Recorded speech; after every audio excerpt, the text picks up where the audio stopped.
Evangelho de Mateus, falar sobre a parábola. Hoje vai ser a parábola do trigo e do joio. No capítulo 13, a partir do versículo 24. Essa acho que é a terceira parábola. Começando a parábola do semeador, depois a parábola do semeador explicada, da semente, né? E agora do joio e do trigo. Mateus capítulo 13, a partir do versículo 24.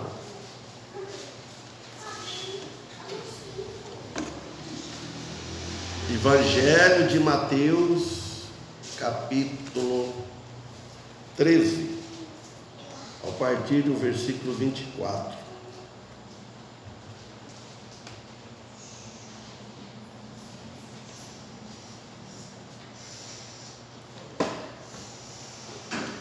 Então vamos ler. Leia explicando, talvez. Ele lhes propôs outra parábola, dizendo: o reino dos céus é semelhante ao homem que semeia boa semente no seu campo, mas dormindo os homens, veio o seu inimigo, quer dizer, Satanás, né? E semeou joio no meio do trigo, ou entre o trigo, e retirou-se. E quando a erva cresceu e frutificou, apareceu também o joio. E chegando os servos ao pai de família, disseram-lhe: Senhor, não semeaste boa semente em teu campo? Porque tem então o joio. E ele lhes disse: o inimigo é que tem feito isto. E os servos lhe disseram: queres, pois, que vamos arrancá-lo? Ele, porém, lhe disse: não, para que ao colher o joio, não arranqueis também com ele o trigo. Deixai crescer ambos junto até a ceia. E ao tempo da ceifa, eu direi aos ceifeiros: agarrem primeiro o joio e atem em molhos para o queimar, mas recolho o trigo em meu celeiro. Amém.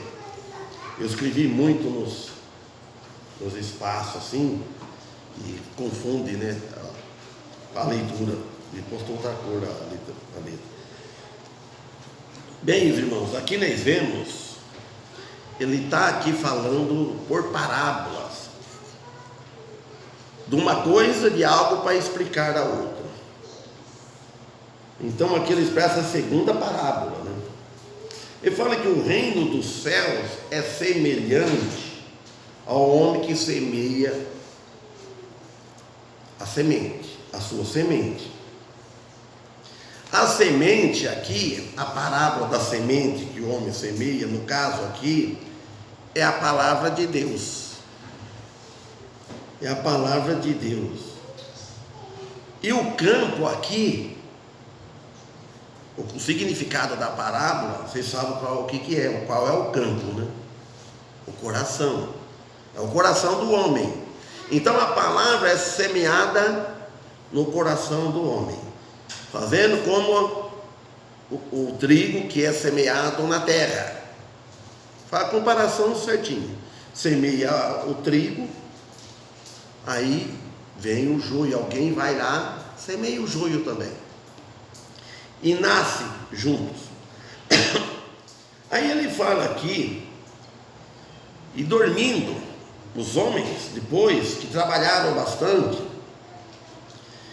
que quem semeia a semente, a sua lavoura, E certamente ele vai cuidar da lavoura, do campo que ele semeou. E aqui no caso aqui, quem semeia a semente, você vê que o apóstolo Paulo lá fala, um plantou e outro regou. Por exemplo, aqui alguém planta, vem um outro pregador de fora, ele não vem plantar mais, porque já está plantado. Dificilmente ele vai trazer para pregar algo, ou vem com um estilo diferente, com um jeito diferente, um modo de falar diferente, mas vai pregar o que já foi semeado. Então o que ele vem fazer? Ele vem regar. Regar é para poder crescer, nascer. Então a semente, quer dizer, a palavra de Deus, o evangelho é pregado, e vem outro pregador aqui, cada um que prega, com certeza ele está regando, ele está jogando água, ele está alimentando, jogando mais alimento, alimentando, adubando, para poder aquela semente crescer. O obreiro, um dirigente da igreja, um líder, um pastor, ele prega, ele ensina, e vem aqueles também, os pregadores que ajudam a igreja, coopera com o trabalho. Ninguém trabalha sozinho na obra. Então ele vem alimentando, regando. Então o que é isso? Aí vem o adversário, por isso que precisa ser bem regada, a palavra de Deus bem ensinada, e vai renovando, o que foi semeado vai jogando água, vai regando, vai alimentando para ela crescer, porque vem um adversário, um inimigo, que é Satanás. Satanás não vem ele encarnado, não vem ele próprio, ele usa os seus ministros que está trabalhando. Satanás não está sozinho. Então, aí semeou joio entre o trigo, no meio do trigo, fala aqui. Depois de fazer o mal, como ele fez, com quem? Qual foi o primeiro mal que ele fez? E com quem que ele fez? Responde. Adão e Eva, ou Eva e Adão. Então o primeiro mal, eu escrevi aqui, como fez com a Eva e Adão no jardim do Éden. Então Deus deu a semente para Adão, falou o primeiro recado, ele recebeu de Deus, e Deus deixou, falou, pronto. Aí depois ele veio, semeou o joio, a mentira, para desobedecer. E acontece hoje entre o povo de Deus, os discípulos de Cristo.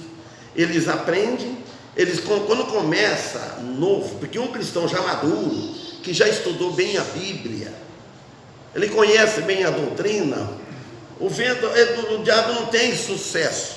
O único sucesso que o diabo tem, que ele usa para ele dar uma rasteira, como ele quis fazer com Pedro, que Jesus não deixou. Ele queria se andar. Então ele deixa. Mas Deus sempre está ao nosso lado, porque ele está nos vendo, e o Espírito Santo não deixa a gente cair. Você tropeçar é uma coisa, tropeça, mas não cai. Agora tem aqueles que jogam tropeço, e ele já não está caminhando muito bem, está com dor aqui, está com os joelhos conjuntados, ele está com certo problema no andar. Então aí pronto, aí um tropeçãozinho que dá, você cai. Aí tem que alguém levantar, aí tem que ter socorro, aí tem que levar para correr para o lugar dos médicos, na vida, na prática.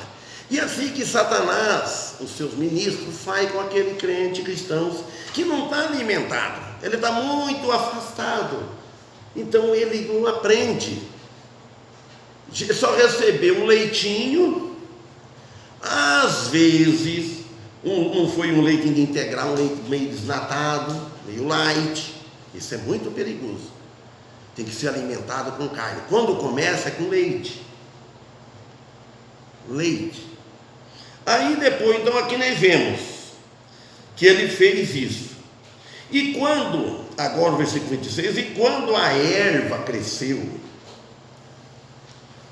como começa o começo saudável, o começo sempre é bom, se alimentando, né, do leite, e vai alimentando da palavra, e vai alimentando, aí,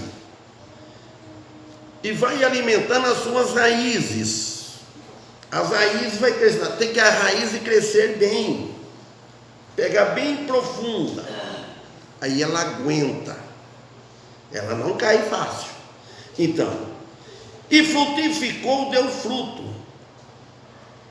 o seu propósito previsto do semeador, ele semeia, ele quer ver os frutos, e assim somos nós cristãos. Quando alguém nos semeia, quando nós recebemos a semente, que quem nos semeou, ele esperava ver nossos frutos, que nem sabemos quem foi o semeador primeiro, que veio trazendo a palavra para nós. Ele desejava e desejou e viu muitos frutos que ele, mas ele não trabalhou sozinho, depois vai aumentando. Ele começou sozinho, depois vai aumentando os ajudadores. Aqui, só que apareceu também o joio. O joio, ele não produz nada, ele é inútil, é uma planta inútil. E chegando os servos ao pai de família, disseram-lhe aqui no versículo 27, chegou o servo, opa, ele estranhou, porque sempre nas igrejas, existem muitos problemas por causa dele, por causa do joio, por causa do maligno, que ele vem semeando, ele vem jogando, pondo joio no meio. Numa igreja, só ele que sabe. Às vezes, os cristãos, o povo, os outros, o trigo, ele pode desconfiar, pô, aqui que está perto de mim, aqui junto conosco, que é joio.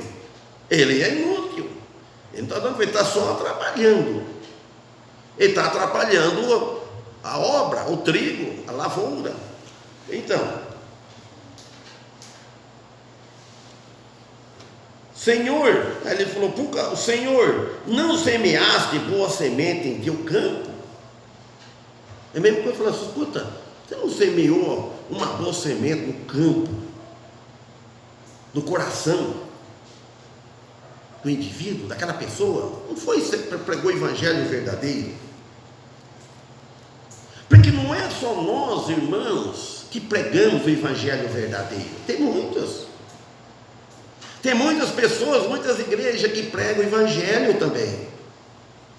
Às vezes, pregam o evangelho verdadeiro e tem pessoas salvas.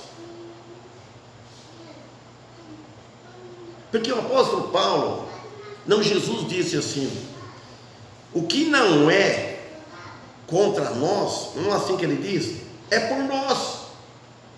Se tem alguém pregando o que nós estamos pregando, tenha outras doutrinas, algumas diferentes, se ele não é contra nós, é por nós. Então aqui, ainda ele fala, por que tem então o joio? De onde vem o joio? E por quem que veio? Por que veio? E ele lhe disse, um amigo que tem feito isso. Jesus chamou um amigo nessa parábola. Amigo não, o inimigo. O inimigo é que tem feito isso. Porque o amigo, desculpa, perdão da palavra, o inimigo que tem feito isso. Refere-se quem? Satanás. Satanás, o inimigo de nosso Senhor Jesus Cristo, o inimigo nosso. Então, Satanás e seus ministros, Vamos ler Gálatas capítulo 1, capítulo 3, versículo 1. Alguém leia lá, por favor. Gálatas capítulo 3. Lá vocês veem que bate mais ou menos com aqui. Gálatas capítulo 3, versículo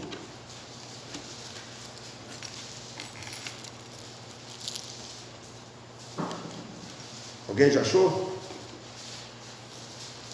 Chama, Daniel. Leia então. Falei do 1 ao 4, né? Vamos ver o que eu escrevi aqui. É do 1 ao 4.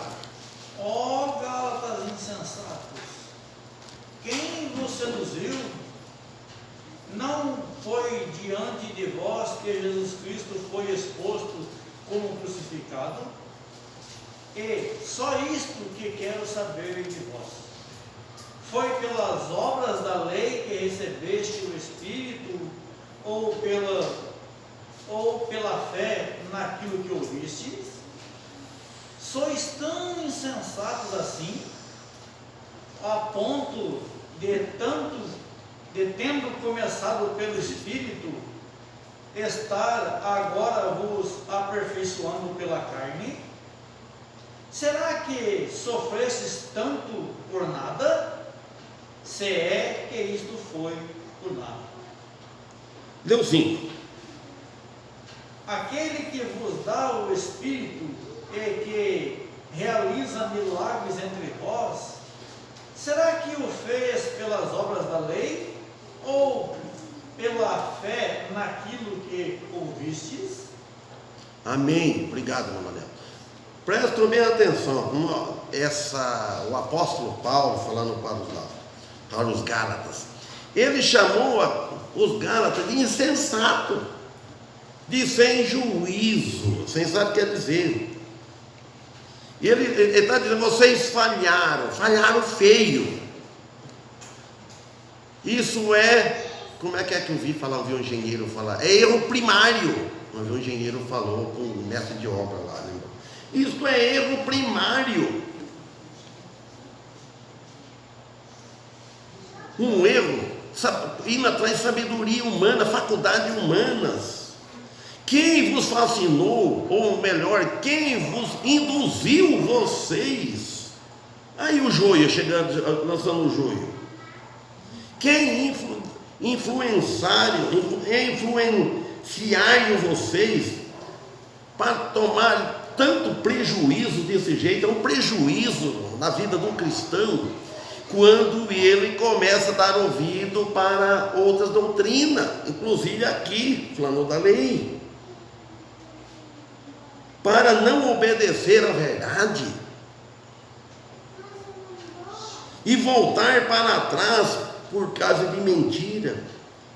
A vós perante os olhos de quem Jesus foi evidenciado e crucificado entre vós.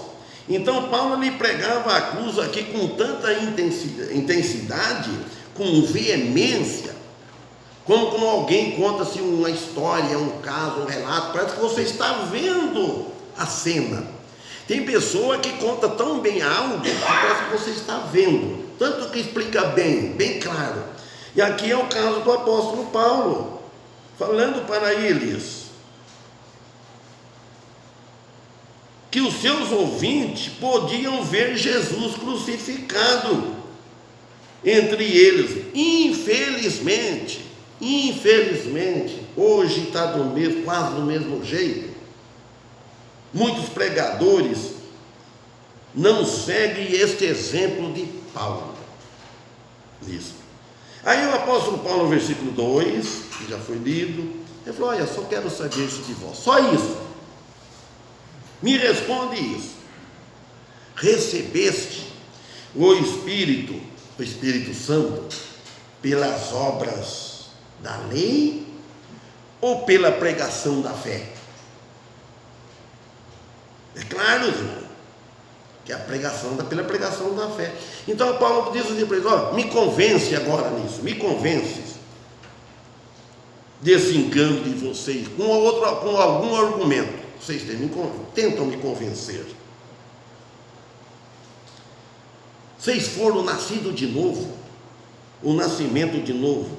Neste momento, o Espírito de Deus Ele entra no coração e na vida das pessoas. Não é pelas obras da lei, por meio de obra que alguém nasce. É o Espírito Santo, pela fé, pela graça, quando ele entra dentro do coração da pessoa.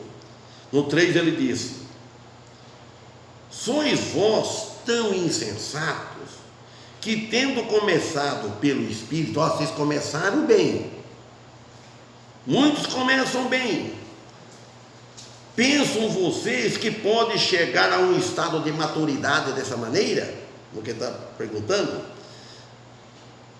Com seus próprios esforços, querendo mérito, esforçar para ganhar a salvação, um crescimento. Tudo é pela graça, tudo vem do alto. Acabais agora pela carne, ele fala. Então esses Gálatas aqui praticavam a salvação pela fé, pregavam a salvação pela fé e a santificação por eles mesmos. Agora, por exemplo, começar a pregar a salvação é pela fé, é em Cristo, mas a santificação aí é pelo nosso esforço. Não, tudo faz parte da graça. Se nós queremos santificar por nosso esforço, né, a nossa energia, eu vou lutar. Não, você não sai do lugar, vai mais para trás ainda, afunda mais ainda no pecado. Não, por isso que ele diz aqui, ó,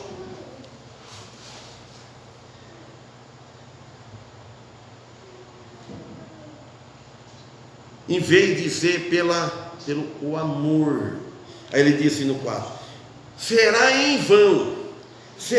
vão que tenhais padecido tanto. Tudo foi em vão, tudo foi à toa, não levou proveito de nada. Você imagina, irmãos, você ficar aí, 10 anos, 20 anos numa igreja, ficar aí lutando, chegar no final da vida, você está confuso, você fala assim: será que se eu morrer eu vou para o céu? Será que eu não tenho que fazer alguma coisa? Ué, mas ficou tudo esse tempo aí em vão, então, estudando a Bíblia, ouvindo. Por isso que precisa ouvir com entendimento, até nisso, porque o Espírito Santo, ele trabalha em quem prega, e o Espírito Santo trabalha em quem ouve. Mas só aquele ouvinte vai depender dele, se ele vai abrir o coração, ele fica atento, prestando atenção.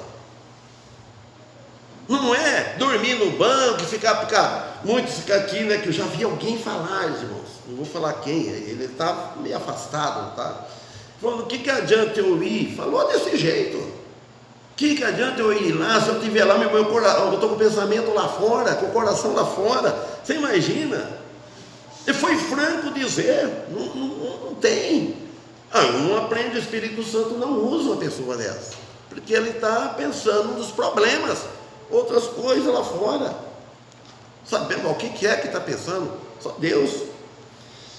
Aí ele fala isso: se eu quiser saber isso de vós, tenha padecido tanto, que foi tudo em vão.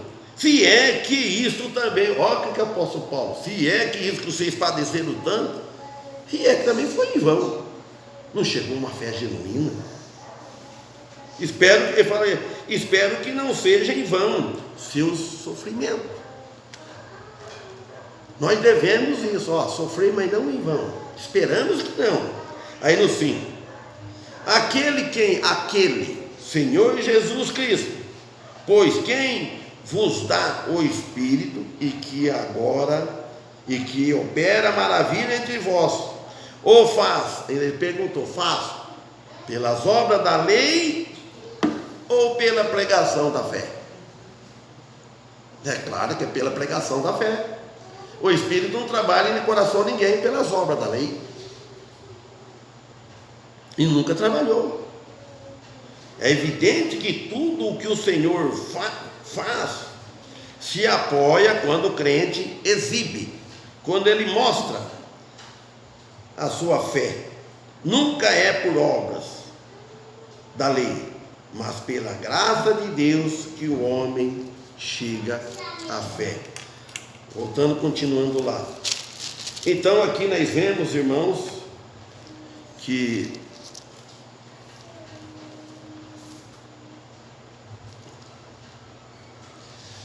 aqui no versículo 28, e o servo lhe disseram: quere, pois, que vamos arrancá-lo?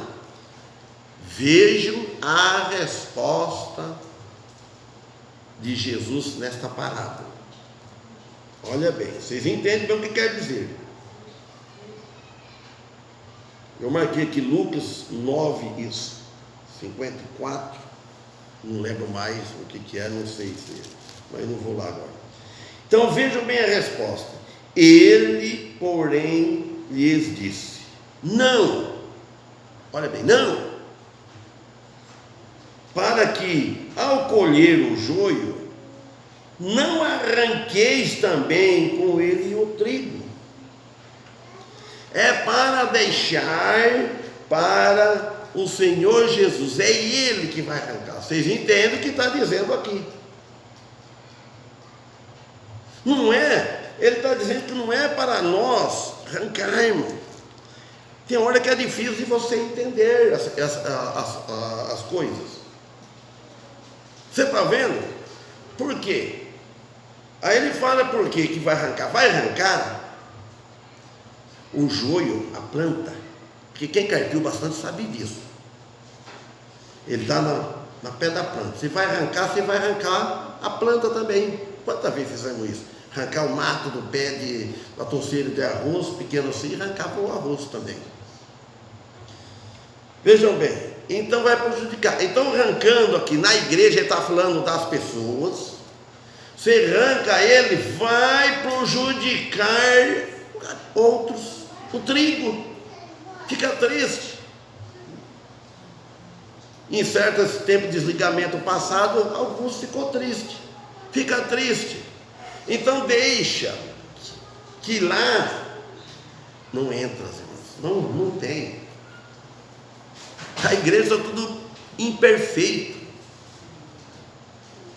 Uma coisa que eu aprendi com o pastor Antônio, ele usou uma frase boa lá, quando o pescador ele lança, falando da igreja, Jesus usou, o pescador lança a rede no mar, então lá vem todo quanto é tipo de peixe, ele traz na rede, mas ele não vai levar os peixes ruins para a panela dele, para casa, ele sempre joga. E assim, a igreja, comparando, ela lança a rede, o evangelho vem, mas vai, batiza, toma ceia, usa o púlpito, pregam, tudo, mas chega lá no dia do juízo, não entra,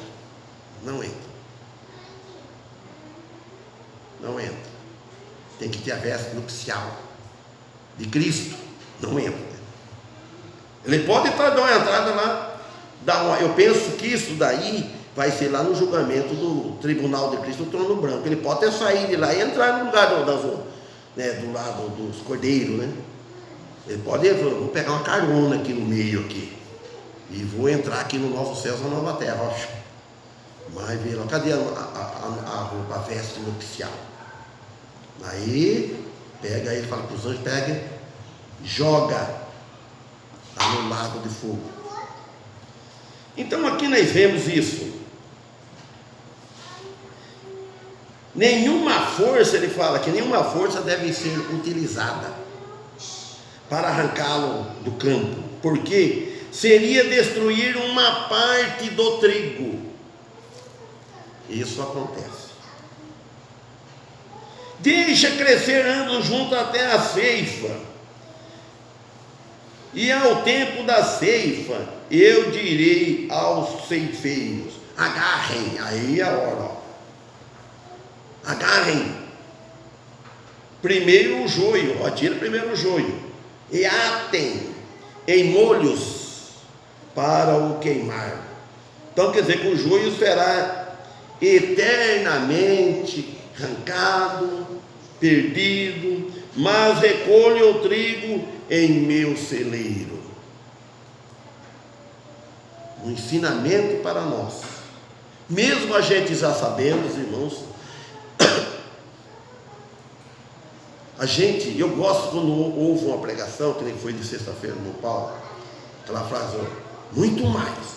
Então você lendo as coisas, você acha algo que o outro não achou ainda. Não é que não achou, ele não prestou atenção. Tem esse detalhe. Então quanto mais a gente ouve, é melhor. Sempre tem alguns detalhes. Os detalhes é muito importante se observar nos estudos da palavra de Deus. Então ele fala aqui que estão perdidos. Esse aqui, o trigo que vai ser no celeiro dele, eles estarão na primeira ressurreição, que está lá em Tessalonicenses, 1 Tessalonicenses, capítulo 4, versículo 13 ao 18. Ele fala: não quero, porém, irmãos, que sejam ignorantes acerca disso. Quem quiser ler essa parte, está quase para terminar. Outro dia nós lemos essa parte. Então aqui o Senhor, Ele leva a final. A obra dele é muito importante, é longa. Vê que fala que a seara é grande e os ceifeiros são poucos. Então o Senhor levará a cabo esta tarefa tão importante, porque somente Ele tem a sabedoria e a capacidade para fazê-lo, e nós não temos. O que Ele dá para nós fazer, que nós conseguimos fazer, nós faremos, é pregar, é semear, e cuidar, e alimentar. Então, nós vamos ficar com essas palavras. E Ele lhe propôs outra parábola para nós, dizendo: o reino dos céus é semelhante ao homem que semeia a boa semente, que é a palavra de Deus, no seu campo. Então o campo está ali para nós trabalhar. Amém? Então que Deus abençoe os irmãos. Teremos aqui na próxima.